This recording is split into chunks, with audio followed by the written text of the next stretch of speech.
अस्सलाम वालेकुम वरहमतुल्लाहि वबरकातुहू। मैं हूँ आपकी होस्ट हिबा खान। आप सभी का वेलकम है कौन कमाएगा नेकी में। दोस्तों, कल मैंने एक सवाल छोड़ा था, अल्लाह लफ्ज़ के क्या मायने हैं।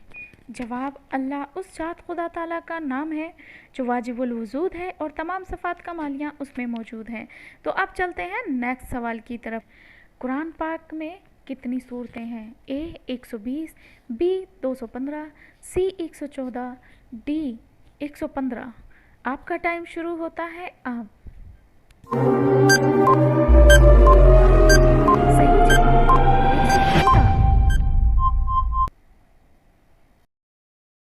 अब बढ़ते हैं दूसरे सवाल की तरफ। कुरान पाक में कितने हर्फ होते हैं? ए 3,23,760, बी 3,31,250, सी 3,52,560, डी 5,52,380। आपका समय शुरू होता है।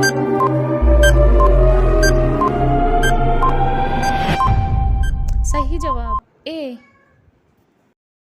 अब चलते हैं तीसरे सवाल की तरफ। कुरान पाक में कितने लफ्ज़ होते हैं? ए 85,530, बी 85,525, सी 86,430, डी 90,825। आपका टाइम शुरू होता है अब।